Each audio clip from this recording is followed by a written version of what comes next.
ఉండే మరి ఎందుకు ఈ విధంగా జరుగుతుంది అనేది ఇప్పుడు గురుకులాల సైడ్ చూడాలంటే వణికిపోతున్నారు అధ్యక్ష. ఎందుకు జరుగుతుందనేది చూసుకోవాలా అధ్యక్ష. మొన్ననే మా సోదరి మన మాట్లాడింది, పాములు వస్తున్నాయి స్కూళ్ళకని. ఇంకో సోదరుడు మాట్లాడారు మొన్న అక్క నుండి, గుడ్లు ఇస్తలేరు మా దగ్గర అని. మీరు మాట్లాడితేనేమో విమర్శ, మేము మాట్లాడితేనేమో మేము మాట్లాడింది గదే అధ్యక్ష, మీ వాళ్ళు మాట్లాడింది గదే.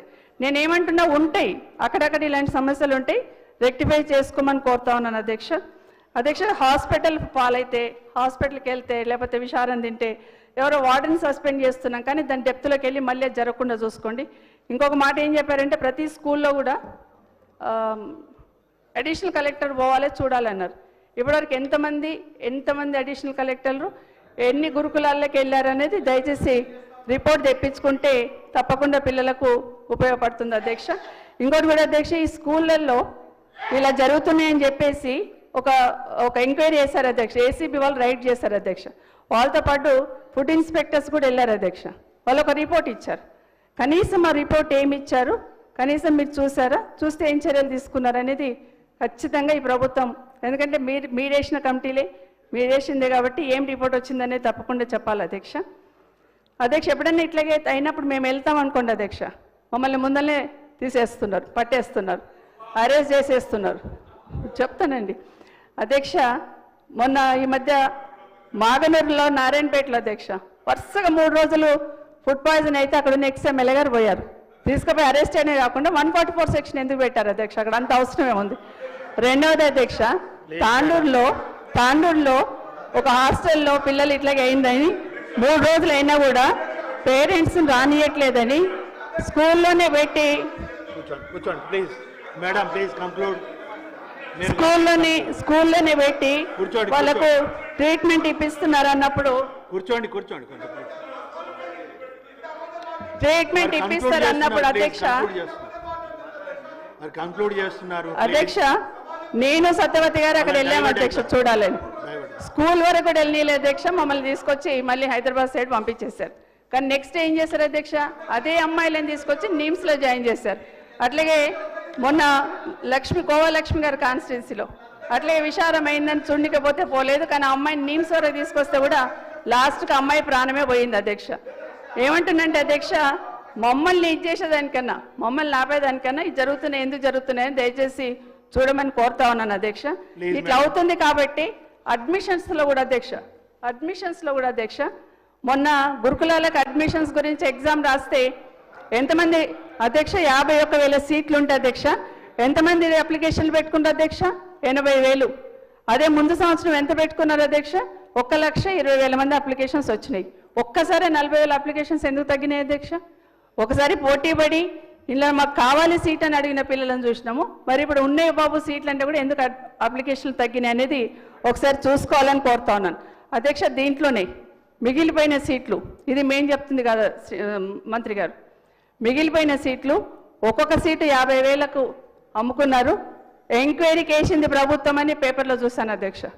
ఇది నిజమైతే ఇంకా గట్టిగా ఎంక్వైరీ చేయండి, ఇట్లాంటివి జరగకుండా చూసుకోమని ప్రభుత్వాన్ని కోరుతున్నాను. ఎందుకంటే అధ్యక్ష, పెద్ద హెడ్డింగ్ పెట్టి ఒక్కొక్కటి 50,000కు సీట్లు అమ్మారు గురుకులంలో.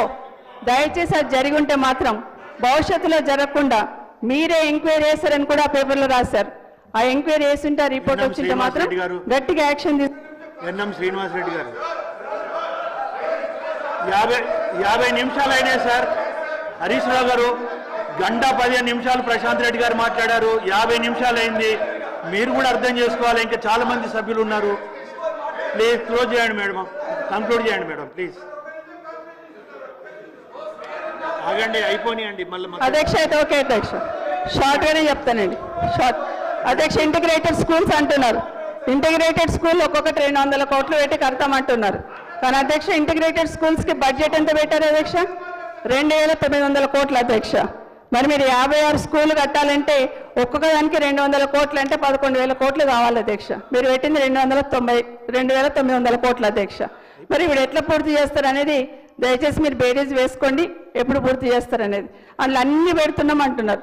అట్లాంటివి మోడల్ స్కూళ్ళల్లో ఉన్నాయి, స్పెషలైజేషన్ గురుకులాలలో ఉన్నాయి, అట్లాగే జూనియర్ కాలేజీల్లో కూడా ఉన్నాయి అధ్యక్ష. దాన్ని చూడమని కోరుతా ఉన్నాను అధ్యక్ష.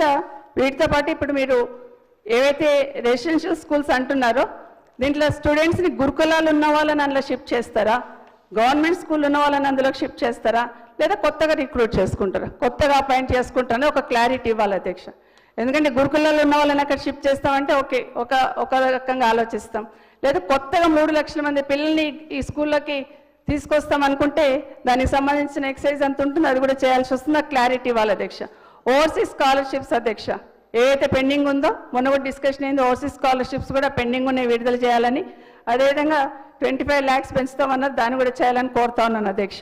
అధ్యక్ష ఇంకొకటి ఇంపార్టెంట్ అధ్యక్ష, గురుకులాలలో అధ్యక్ష ఎస్సీ గురుకులాలు అధ్యక్ష, దీంట్లో అమ్మాయిలకే 50% పెంచాం అధ్యక్ష. కానీ ఈ మధ్య స్ట్రెంత్ లేదని చెప్పి ఒక 5 డిగ్రీ కాలేజీలను క్లోజ్ చేశారు అధ్యక్ష. అంటే వేరే దగ్గర షిఫ్ట్ చేసేసారు ఉన్న పిల్లల్ని కూడా. కాబట్టి భవిష్యత్తులో కూడా ఇంకా కొన్ని చేయడానికి ట్రై చేస్తున్నారు. దయచేసి ఆ నిర్ణయం ఉంటే మాత్రం విరమించుకోమని కోరుతా ఉన్నాను.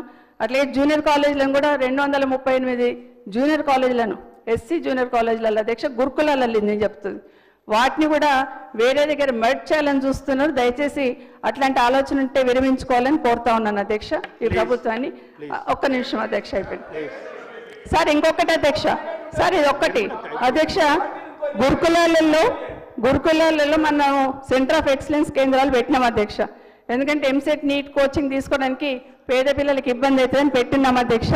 వీటిని ఖచ్చితంగా ఎంట్రెన్స్ పెట్టి తీసుకునే వాళ్ళం అధ్యక్ష, ఎంట్రెన్స్ పెట్టి అందులో ఉన్న వాళ్ళని తీసుకునే వాళ్ళం అధ్యక్ష.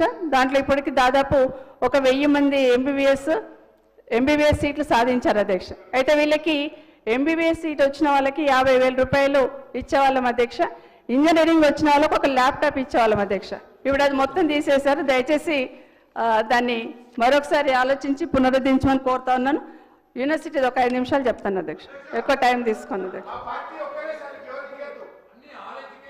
అధ్యక్ష గురుకులాలలో అధ్యక్ష పిల్లలు సాధించిన ప్రగతి అధ్యక్ష దాదాపుగా అధ్యక్ష మీరన్న 5 minutes కు క్లోజ్ చేయండి ప్లీజ్. చేస్తాను అధ్యక్ష, మీరన్న 5 నిమిషాలు ఇంకా చాలా ఉంది అధ్యక్ష, అయినా పక్కన పెట్టేస్తున్నాను అధ్యక్ష. ఒక్క విమర్శ కూడా చేయలేదు అధ్యక్ష. అధ్యక్ష ఇంకో మాట చెప్పారు అధ్యక్ష ఇక్కడ యూనివర్సిటీలకు సంబంధించి అధ్యక్ష. అప్పుడు కూడా మహనీయుల పేర్లు పెట్టుకున్నాం అధ్యక్ష.